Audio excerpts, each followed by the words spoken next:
Is thy light and thy salvation, I shall not fear. Let the wise what?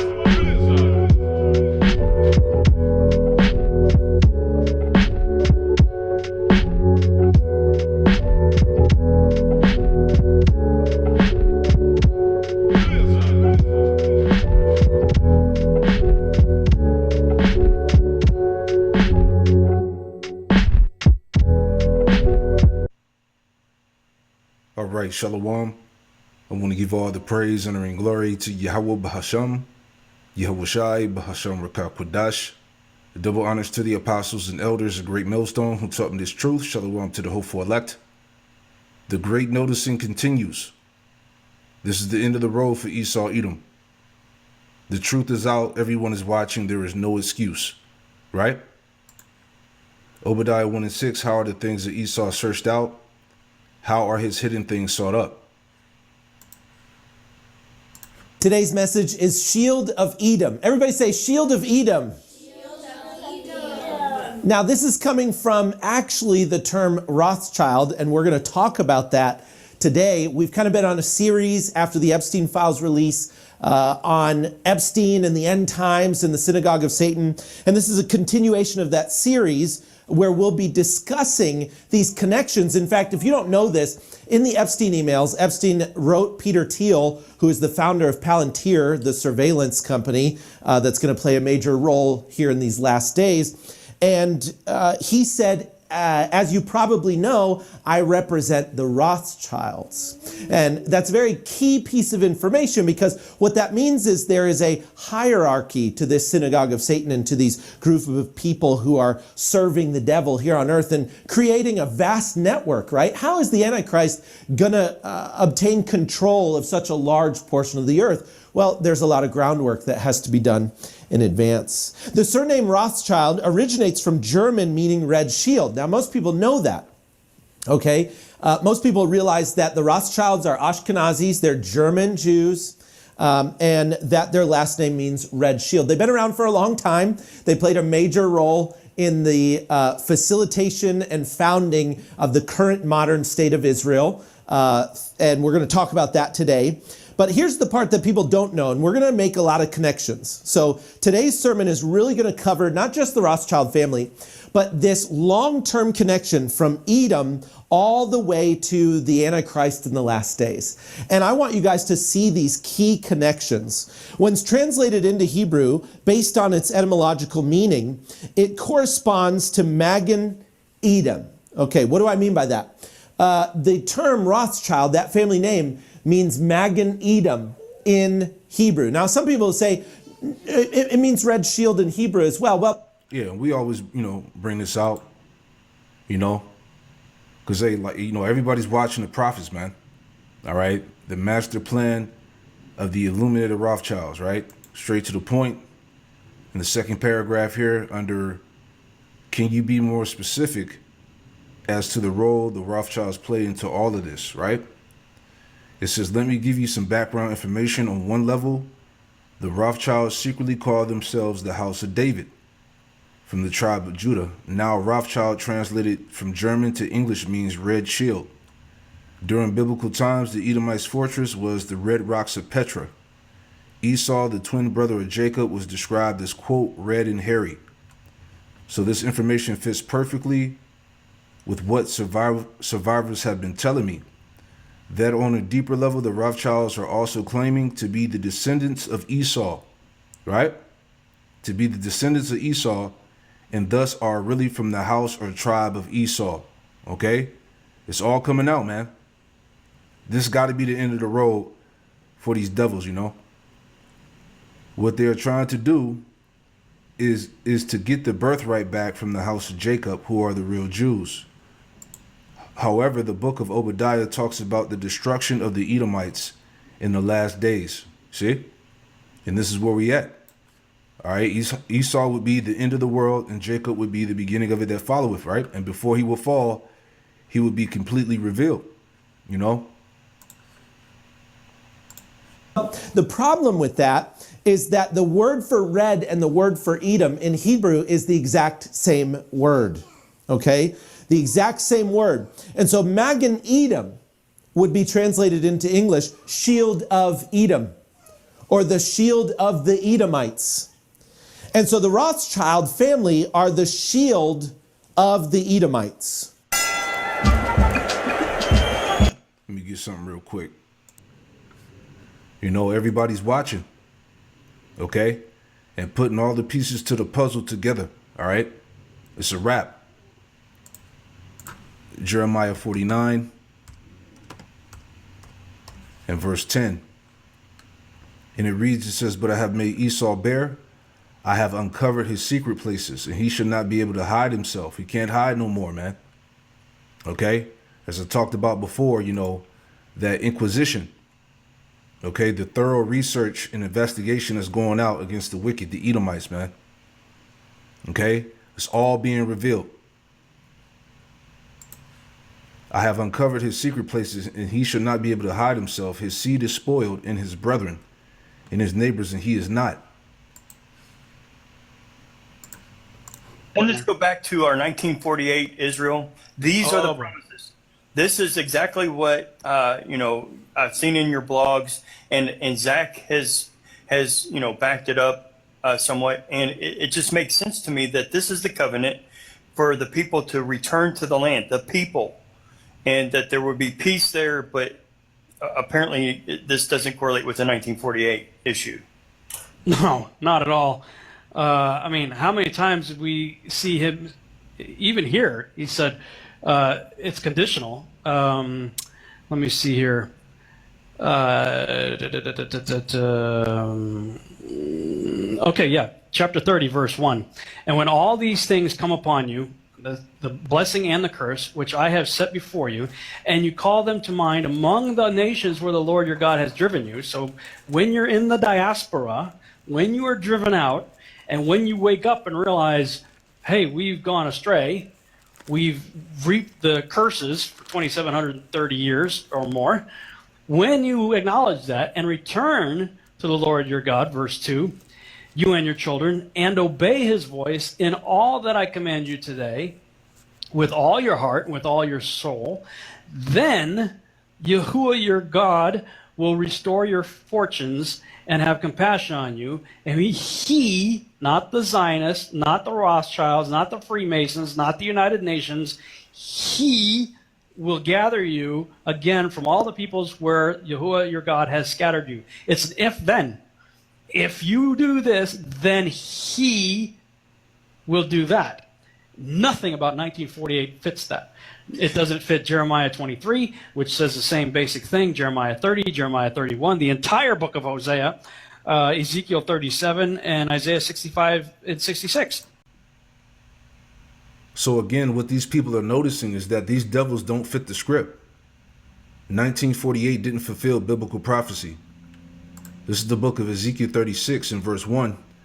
And it reads, it says, also thou son of man, prophesy unto the mountains of Israel, and say, ye mountains of Israel, hear the word of the Lord, YAHAWASHI. Verse 2, thus saith the Lord power, YAHAWASHI, because the enemy have said against you, aha, even the ancient high places are ours in possession, right? So how did they get the land? All right, it goes back to 1917 through the Balfour Declaration, all right? And here's the official letter here on the right. But as you read on here, okay, this is how they created the so-called J estate, right? So it says, the Balfour Declaration was a public statement issued by the British government in 1917 during the First World War, announcing its support for the establishment of a, quote, national home for the Jewish people in Palestine, then the Ottoman region with the small minority Jewish population. It says the declaration was contained in a letter dated November 2nd, 1917 from Arthur Balfour, the British Foreign Secretary, to Lord Rothschild, and his name was Walter Lionel Rothschild. Okay, it says a leader of the British Jewish community for transmission to the Z Federation of Great Britain and Ireland. The text of the declaration was published in the press on November 9th, 1917. All right. And you can read the rest of that. But that's pretty much how they were able to establish, you know, the creation of the J estate in Israel. Okay.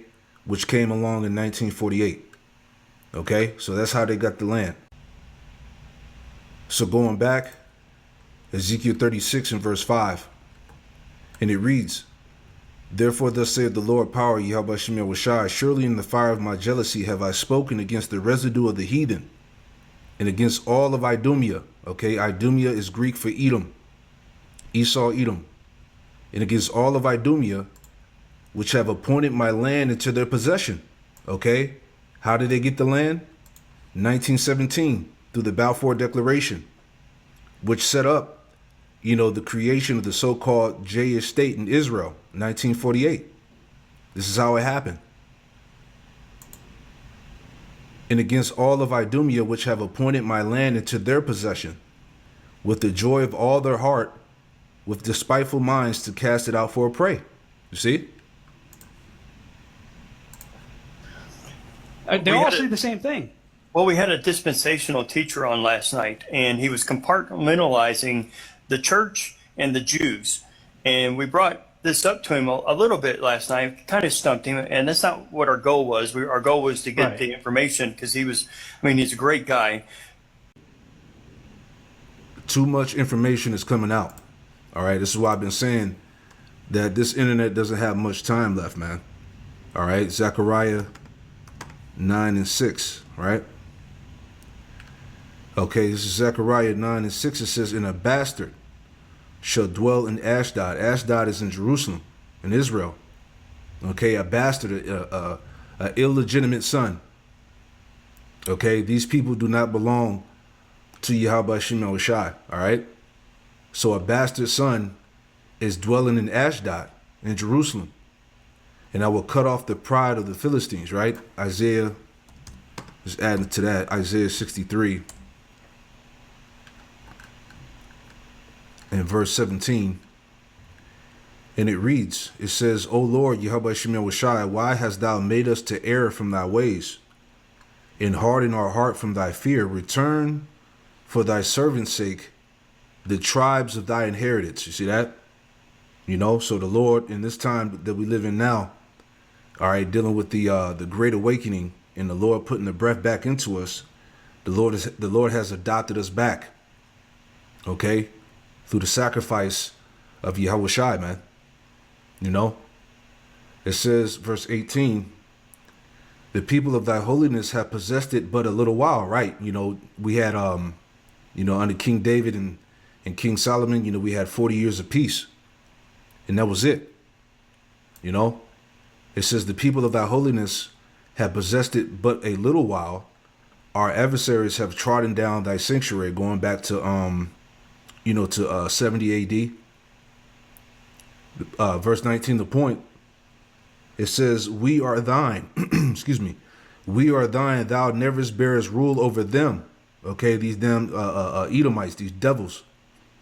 Thou never bearest rule over them. They were not called by thy name. You see that? So again, as we were just watching in this quick lesson that I did last year, okay, 1948 didn't fulfill biblical prophecy. Now let that sink in. Okay, people are talking about this all over the earth, man. All right, they are not the true biblical Israelites. Okay, and that's why this thing is, like I said, it's definitely, the internet is definitely coming to an end, man. It's a wrap out here, man. Right? Let's get this next clip real fast.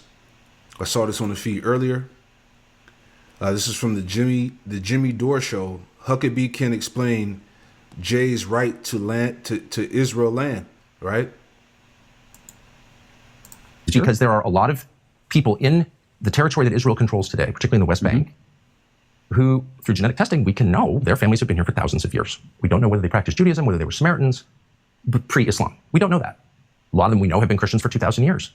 They have less of a right to the land than someone whose ancestors, the only thing we know about them is they lived in Latvia or Poland. They're Eastern European. How does that work? They're Jewish.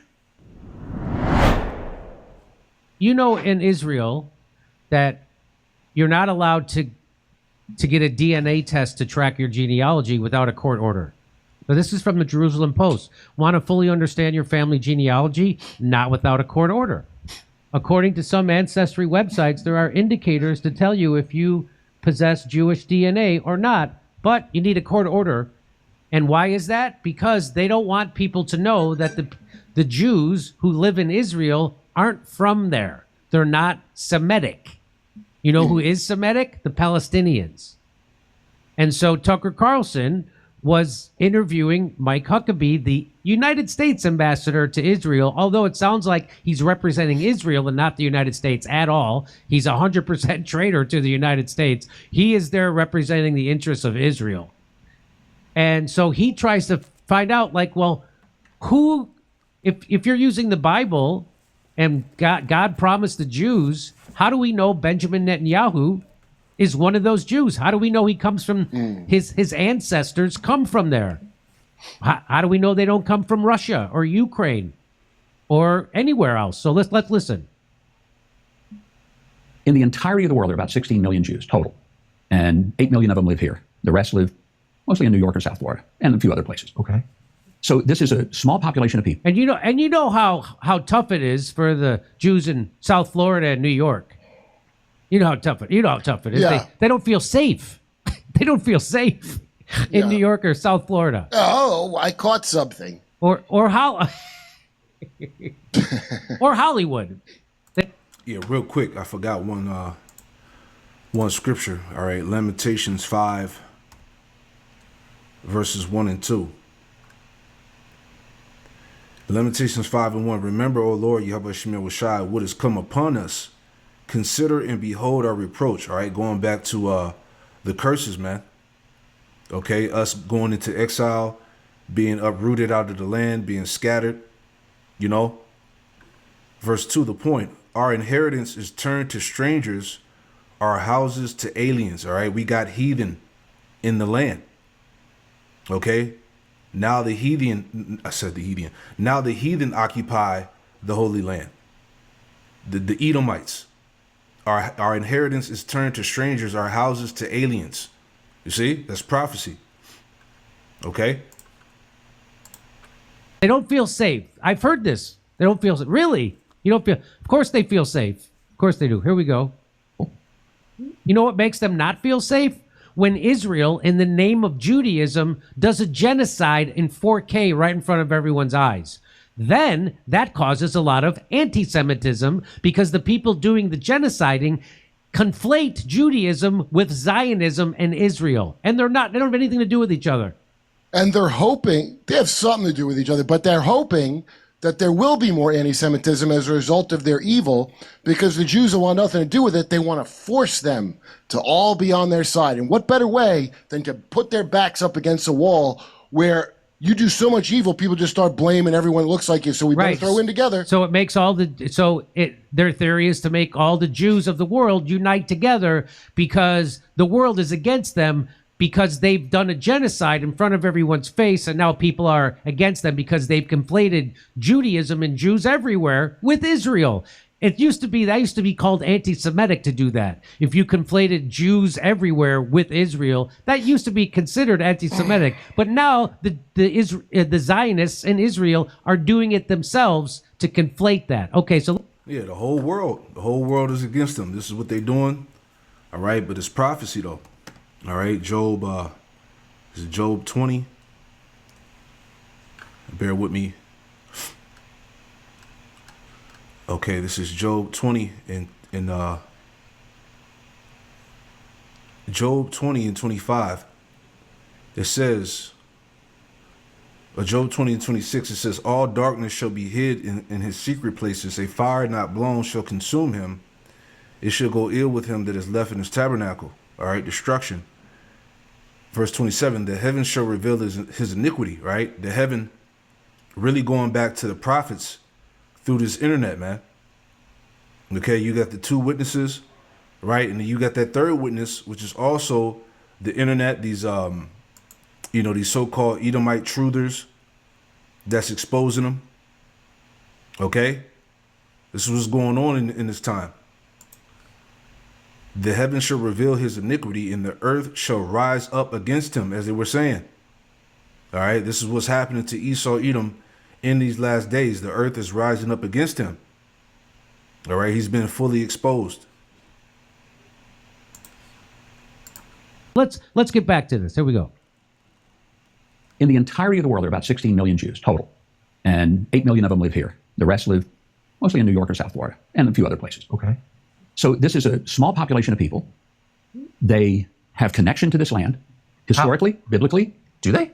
Yes, they do. If Bibi's family, we know they lived in Eastern Europe. There's no evidence they ever lived here. He's not religious. But in what sense? ancestrally- How do we know that? Do you have his family tree? No, we don't. Do you? He doesn't. So no one does. That's the point. But So if how do there we is- know that? So how about Huckabee? Do you have this family tree? And nobody has his family tree. No one. He doesn't have it. I don't have it. You don't have it. There's no Benjamin Netanyahu family tree because his last name is Milkowski. All we can say for sure is he didn't come from that region of the Well, world. all we know is for sure is that he's not from is that there. he's not from the region in Israel. Is he If they are connected to this land Jewish, at all? and if there has been a practice of Judaism and a connection to the language, the He Bible, doesn't- the land, His ancestors didn't. He doesn't practice Judaism in any rigorous way. His ancestors didn't live here. They didn't speak the language, and there's no evidence they ever lived here. So on what basis does he have a right very to be much. here? So there's Mike Huckabee, the United States ambassador to Israel, again, not representing the United States, representing Zionist Israel, saying that, well, he's considered a Jew from this region because he practices the religion, he speaks the language. First of all, no, he doesn't practice the religion, and B, they didn't speak the language. His grandparents didn't speak the language. His parents didn't speak the language. Okay. So let's get back to this. Here we go. the language. He has fought for the land. His family has fought for the You're land. dodging a No, I'm not very dodging. obvious question, which is where does this right come from? And the I've- reason I've it's given you meaningful. that. So he's asking, where does the right of Jews to have land in Israel, where does it come from? And how do you know who the Jews are that was promised to? Who has this right to that land? Because there are a lot of people in the territory that Israel controls today, particularly in the West Bank, who, through genetic testing, we can know their families have been here for thousands of years. We don't know whether they practiced Judaism, whether they were Samaritans, pre-Islam. We don't know that. A lot of them we know have been Christians for 2,000 years. They have less of a right to the land than someone whose ancestors, the only thing we know about them is they lived in Latvia or Poland. They're Eastern European. How does that work? They're Jewish. By what definition? Isn't that amazing? That's amazing. So the people who actually have a DNA that connects them to that land, they happen to be Christian or Muslim or something else, they have less of a right to it than someone like Benjamin Netanyahu, who has no connection to that land, who comes from Eastern Europe. Right. So the bottom line is the bottom line is this: through the back and forths about them arguing if these people are the real biblical Israelites or not. All right, they know what the truth is, man. They know what it is. All right, just like these Edomites, they know that them tiny tops are not the people. They know that we are the true biblical Israelites, the so-called Negro, Latino, Native Americans, Hispanics. All right, of Negro, Hispanic, so-called Latino descent. All right, they know who the true Israelites are, man. All right, despite all of this, controversy and madness that's going on. All right, they know the deal. And just like the Lord said in Deuteronomy, let's get that. And we'll wrap this up because, hey, our enemies are being found as liars, period. And that's all it is. Okay? Just like the apostle said, man, the truth is out. Everyone is watching. There is no excuse.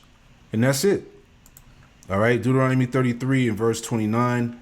It says, "Happy art thou, O Israel, who is like unto thee, O people saved by the Lord, YAHAWASHI, the shield of thy help, and who is the sword of thy excellency, and thy enemies shall be found liars unto thee, and thou shalt tread upon their high places." Right? So that's it, man. Straight to the point. It's all out there, man. Okay, that that Inquisition is going out against Esau, the wicked, and he's being found out. So, hey, this is it, man. This is the end of the road, okay, for Esau, Edom.